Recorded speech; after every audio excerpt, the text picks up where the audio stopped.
And we're back. So I wanted to get a chance to intro Mark, and we missed that transition just a little bit. But Mark's got a great background. Has been a great friend to Capital Factory. Mark's the general manager of the national security portfolio for Microsoft. He recently moved up from the Army portfolio when Lee Madden, the previous director, moved over to Apeiris, which is a really cool startup that uses directed energy EMP to take down drones. It's one of the coolest demos of any technology I've seen this year. Prior to joining Microsoft, Mark was an Air Force officer serving as an F-16 pilot, commanding at multiple levels. And I've had the privilege of getting to know Mark through the relationship here with Capital Factory, and it's very good to see you again. And with that, I think we're ready to bring on Kurt and Jen.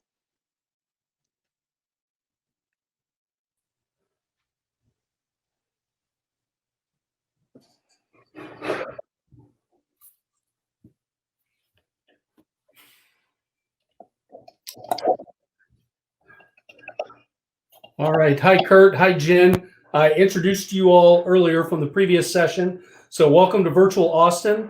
I just shared with the audience a little bit of Simon Sinek on why innovation in the national security space is important and pass along both of your bios. So I tell you what, welcome to Virtual Austin again, and over to you all.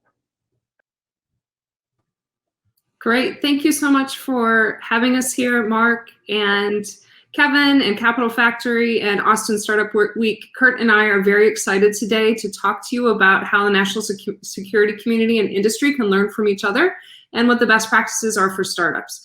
And with that, Kurt, I'm just going to launch right into questions because we have about a half an hour to talk about this really broad topic that has a lot of really good information to deal with.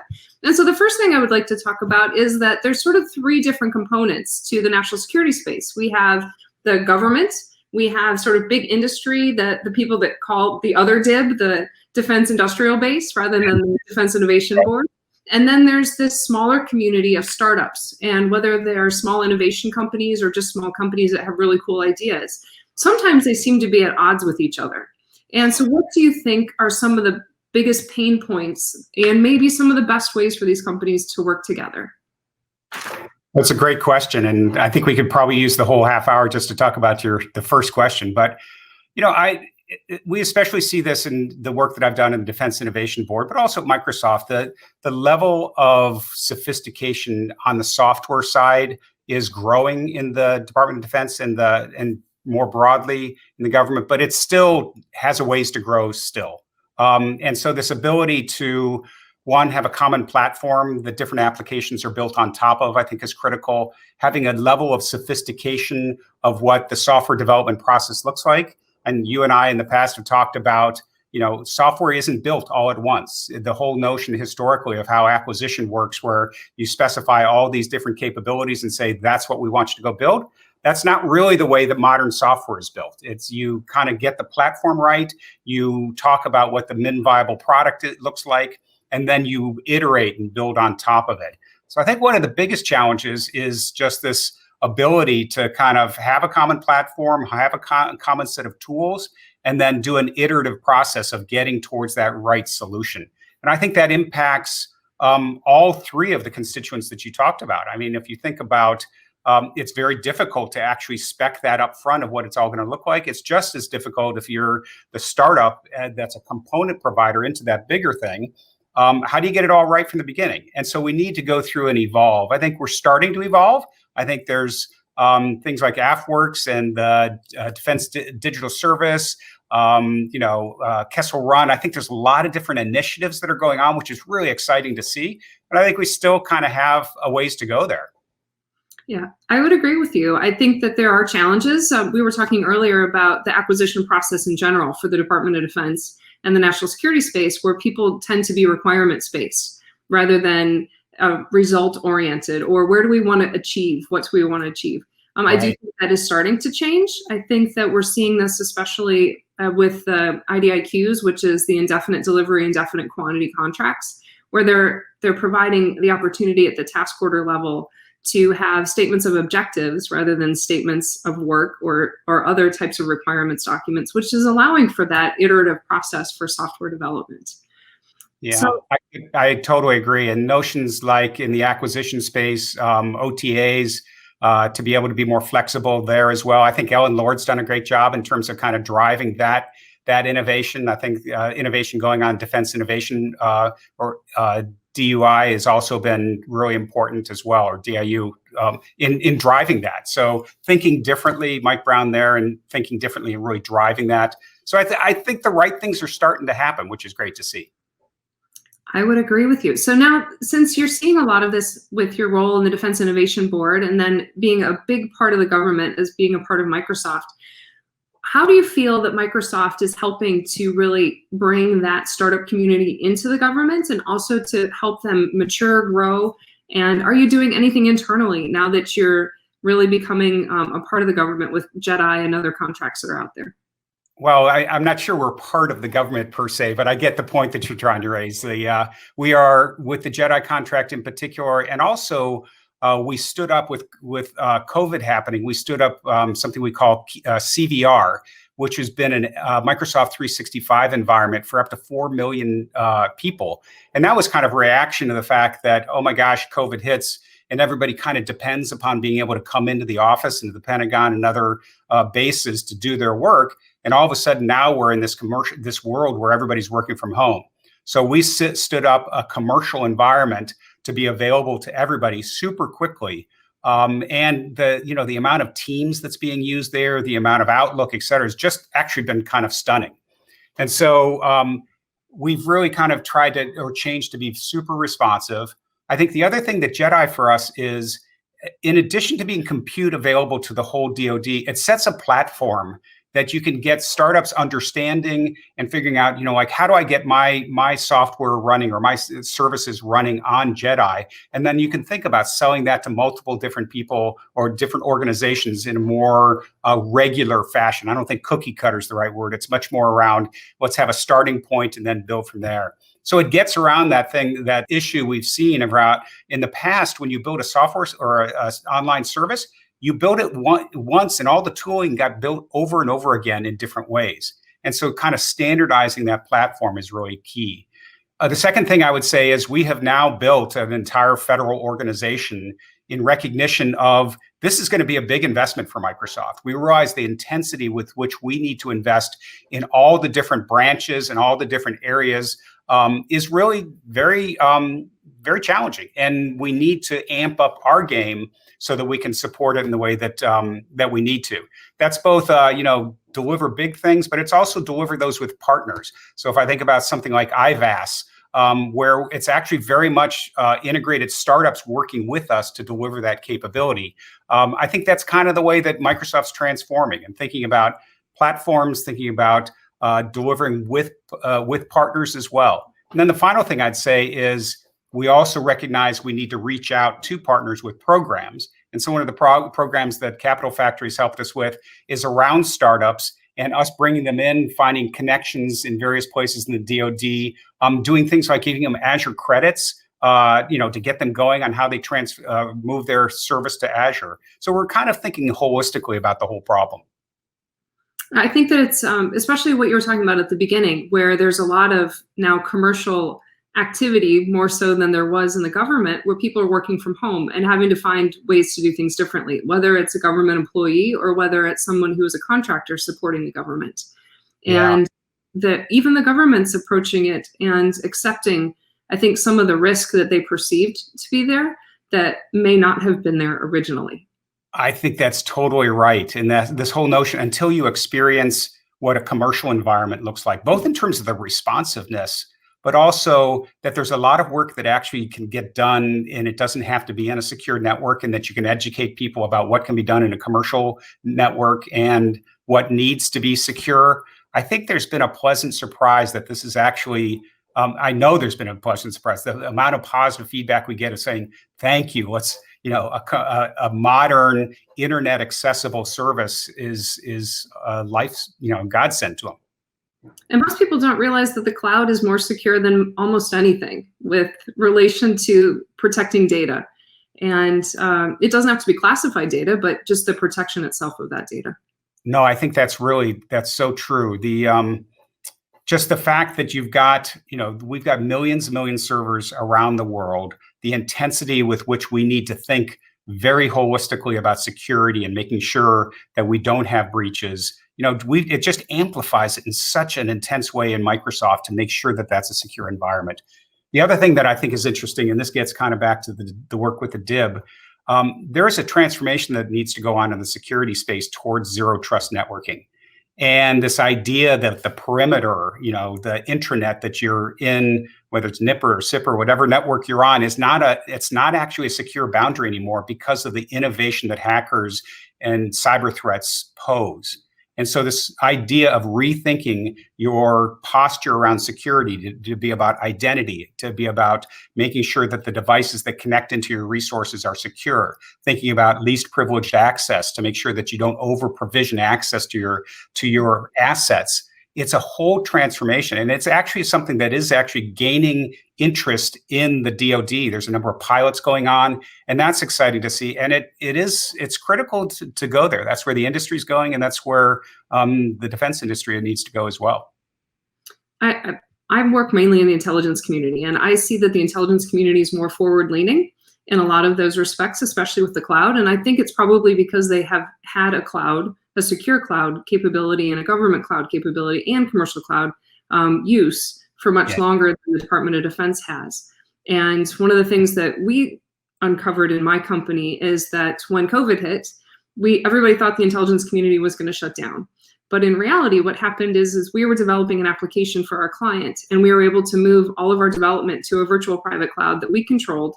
Our rate of development actually accelerated, and we were able to develop a pilot within 3 months rather than the 6 to 9 months planned, because of our ability to access open source capabilities, open source tools, as well as the virtual private cloud that we were then able to move to a gov cloud and up into a high side environment. So I think that we'll probably start to see more of that now as we move out of COVID into regular operations again. I think you're totally right.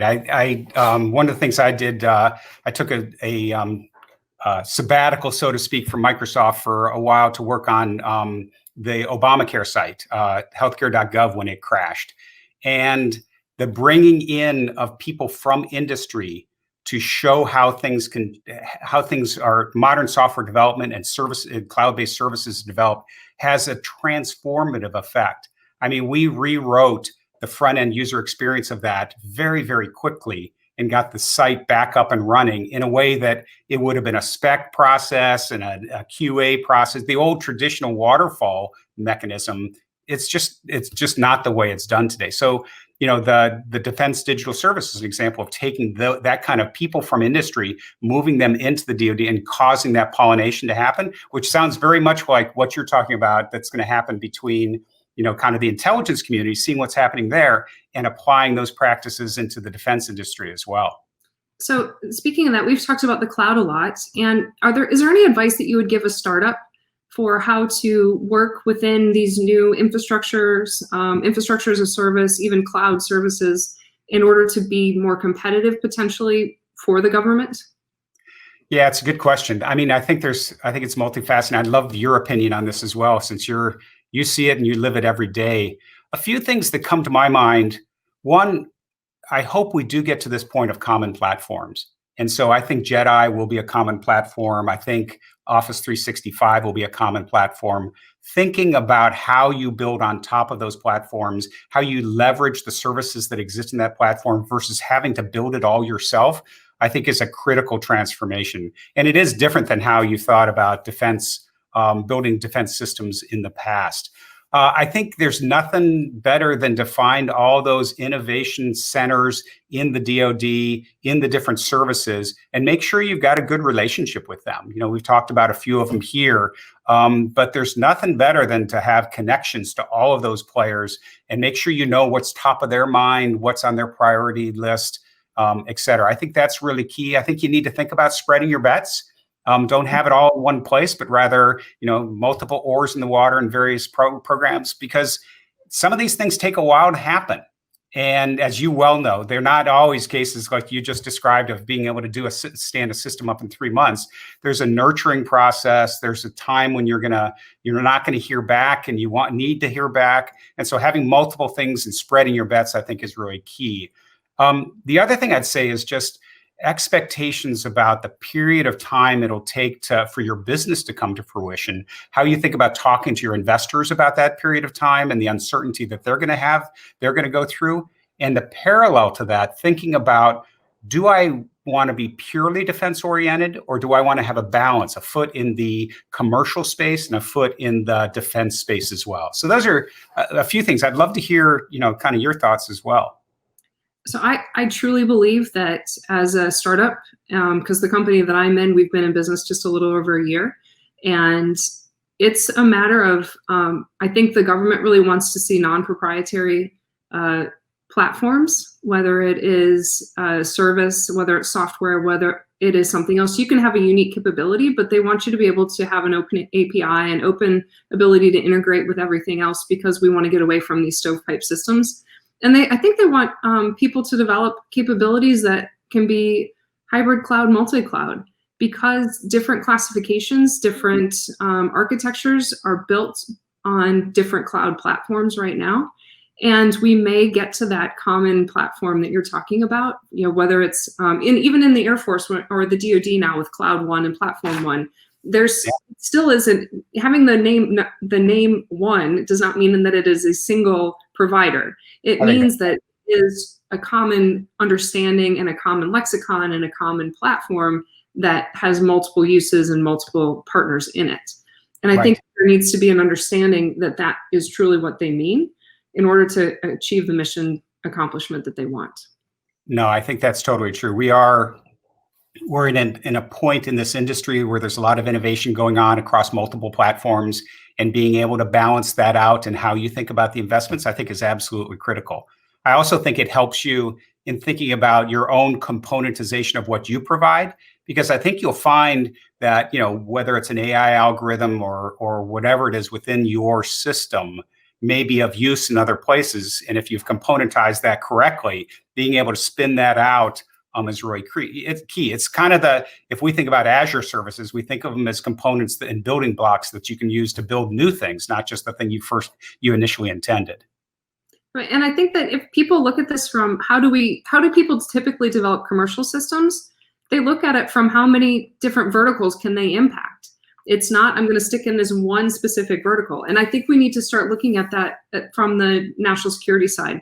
How many different applications can I impact? How many different offices can I impact? Am I just going to go after Army and Army specifically this one office? Or am I looking across the services and across the organizations, because I think that there's a broader impact for that? Yeah. That's so definitely. Oh, go ahead. No, please.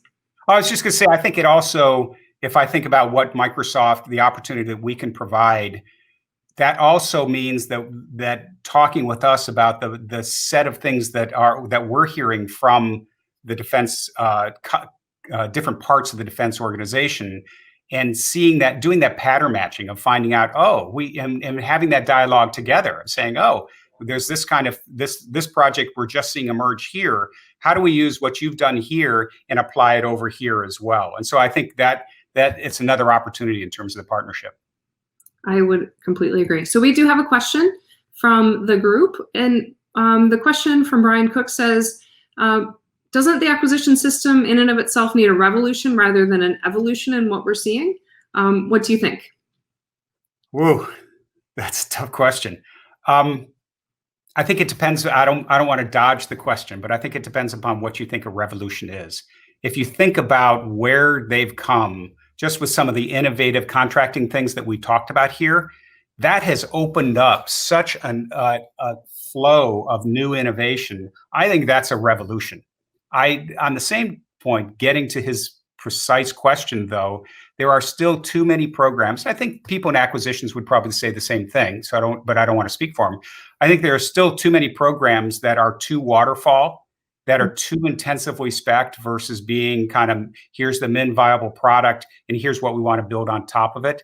There's also the entire acquisition system for, combination hardware, software devices. We haven't talked about yet. Think about the next generation fighter and any of those that, how do you transform when you have this tendency to want to spec each and every single piece of the system, and that's your heritage.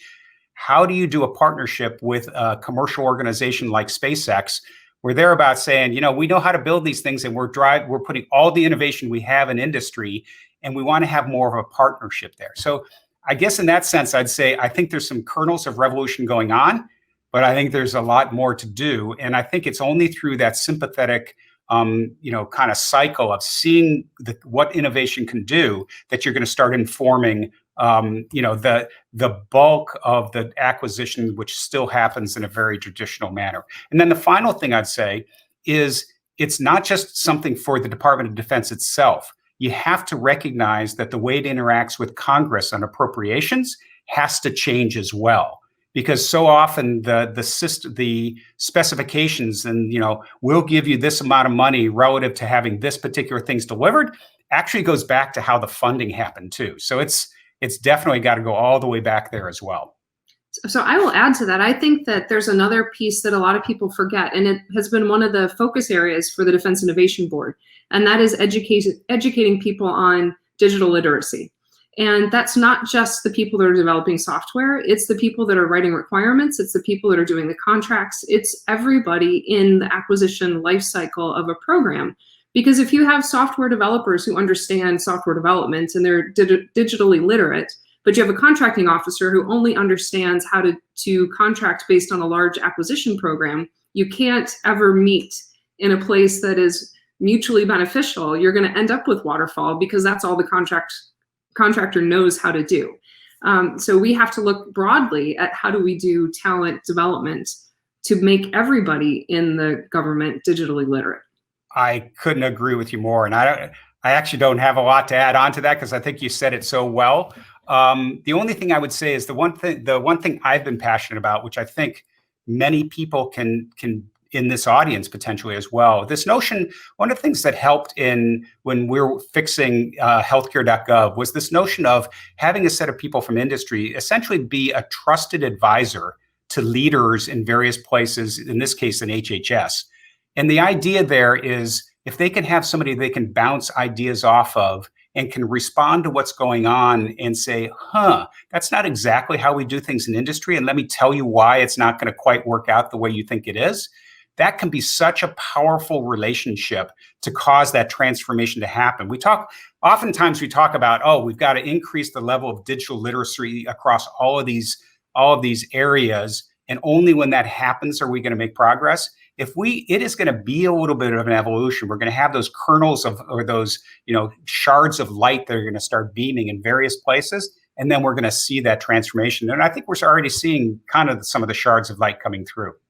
I truly believe we are. If we look at a lot of even the Army and their software factories that they just recently started, and then you already mentioned Kessel Run and some other places that are really trying to think differently about a problem and asking how might we, rather than no, we can't or wish we could.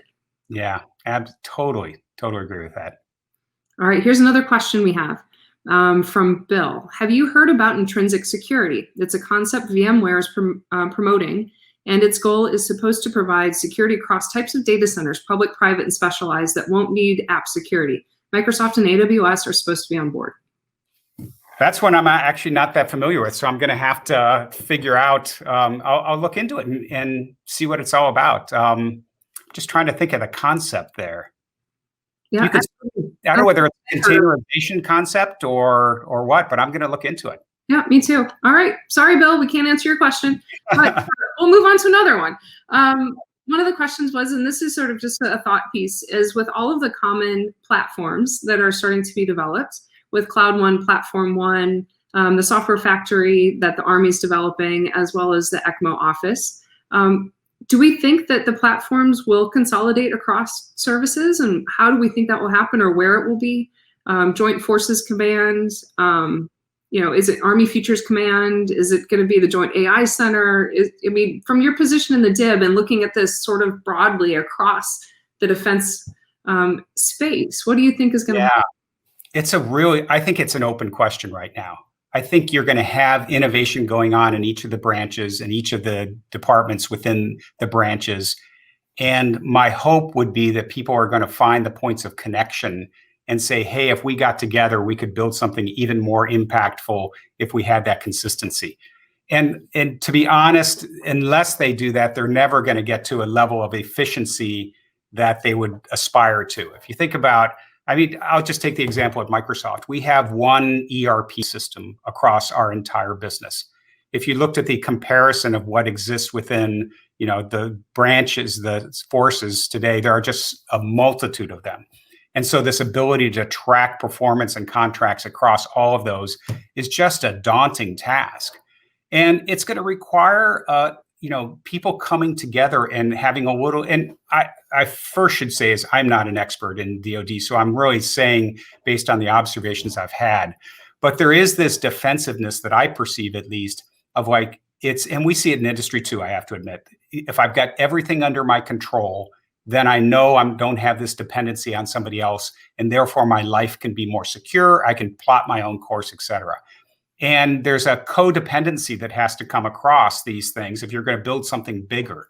I would take probably the area of data sharing as one of the key ones.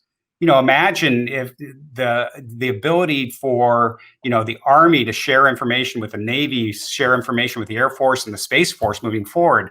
It's all this, and topically, it's all a lot of the same data. So until you can get to the point where you can get a common platform where that data exists, it's replicated, think about the AI use cases that sit on top of that. Imagine the duplication that would otherwise happen if they didn't have shared data and then shared learning platforms that sit on top of that, and the development of common AI frameworks as well. At Microsoft, there's also regeneration here that goes on. We're building for our internal data a common data catalog, a common data warehouse, and then that becomes a platform for building AI algorithms on top. And then we actually think of the AI algorithm itself as a data source, because you can imagine a predictive algorithm coupled together with another data source being yet another thing that somebody builds a new AI algorithm on top of. So they really do have to come together to really realize what they want to accomplish, and actually just to stay competitive and stay at the forefront. I think it really boils down to trust and transparency are sort of the two things that need to happen for people to have cross-platform, cross-service, cross-organization effectiveness.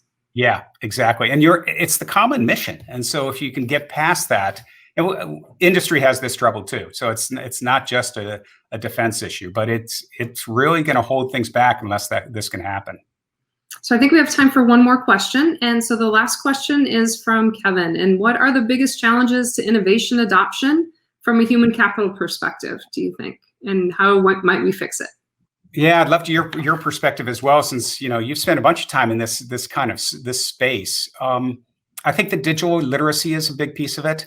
Mm-hmm. I think getting people to think differently about how systems are built and having that infuse itself across the breadth of this of the workforce, which is very hard. I do have hope because I think, as I said before, I think it starts to build on itself and it modernizes as you get people pushing towards that. I think we have to support those people that are kind of those lead people going into the DoD to trying to affect change, like support the DDS, support DIU, support AFWorks, support all of them, because this is really righteous and important work to happen. And don't get in the way of it, but try to bring it in as part of the assets that we use as an organization overall. I think the sheer size is critical. The number of people that have to become digital literate, it's a big workforce. And what is that common set of capabilities? I think this is also a systems problem because you got to show them what the potential is, and giving them modern systems so that they can work with those systems and understand the art of the possible, I think is critical as well. But Jen, what are your ideas? I think you need to empower people to make the change or to pitch ideas that are new and different, and then support them through that, through testing and iteration and trial, and have them learn from things that don't succeed. Instead of calling them failures, calling them learning moments so that they're not penalized for it. I also believe that people need to give up from their organizations their very best of the best to support those other offices that you just mentioned, AFWorks, DDS, DIU, et cetera, because all it does is it provides the most capable people to make the most impactful change. And then on the flip side, you get those people back after a few years, And they have all of this knowledge that they now can apply to the broader ecosystem. And it just creates this spider web that continues to grow and allows for the culture to inculcate across the ecosystem. I totally agree. And then I'll give you just one more. I think we have to get really clear on what the benchmark of great looks like and have a clear vision of what a software-enabled future for the DoD looks like. And that can be a partnership with industry, working with the DoD, of saying, this is the art of the possible. And then cascading back from there, what do you need in terms of capabilities in various places to actually make that happen? Absolutely. Well, we are starting to wrap things up. I would like to give you an opportunity to give any closing comments. Do you have anything you'd like to add? No, I just say thank you for hosting this. I think that startups, if we talk about the innovation that exists within the startup community, it's so critical to the future of the DoD, and it's going to be a journey that we're all going to take. We're committed on the Microsoft side to work with you to deliver innovation. You guys and gals are the place where that innovation exists. And it's so critical to persevere and to get your ideas delivered into capabilities here, because our national defense depends upon it.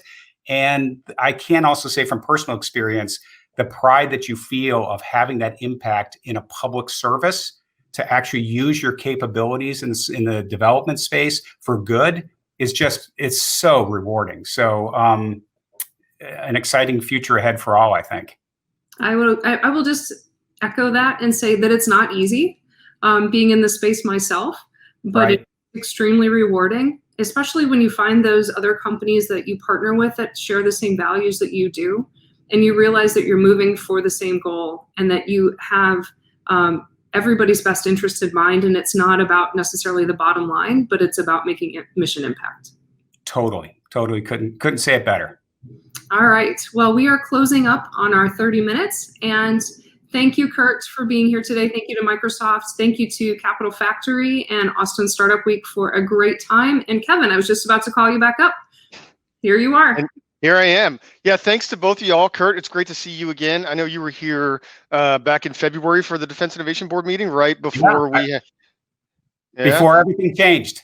Yeah, and Jen, you probably would have been here actually, I'm guessing, in that mid-March Collider and Fusion event had we been able to do it live.